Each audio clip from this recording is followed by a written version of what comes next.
கோவை உட்பட தமிழகம் முழுவதும் 45 இடங்களில் என்ஐஏ அதிகாரிகள் சோதனை நடத்தி வருகிறார்கள். கோவையில் எந்தெந்த இடங்களில் தற்போது சோதனை நடக்கிறது என்கிற கூடுதல் விவரங்களோடு இணைகிறார் எமது செய்தியாளர் ஜெரால். தற்போது என்ஐஏ அதிகாரிகளினுடைய சோதனை எந்தெந்த பகுதிகளில் நடக்கிறது, குறிப்பாக கோவை கார் வெடிப்பு சம்பவத்தினுடைய நீட்சியாக இந்த சோதனை நடைபெறுகிறதா? விவரங்களை பதிவு செய்யலாம் ஜெரால்.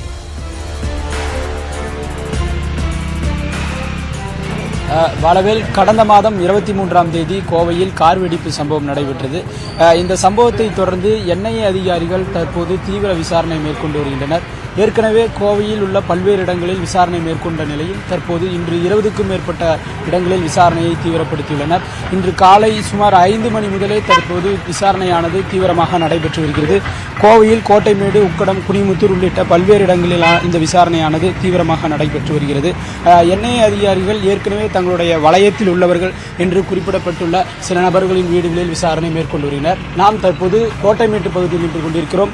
இந்த பகுதியில் சல்பர் என்பவருடைய வீட்டில் தற்போது என்ஐஏ அதிகாரிகள் மாநகர காவல்துறையின் துணையுடன் தற்போது விசாரணையை தீவிரப்படுத்தி வருகின்றனர்.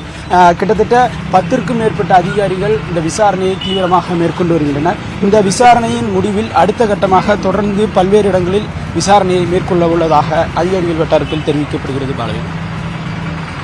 நன்றி ஜெரால், விரிவான விவரங்களை பதிவு செய்தமை.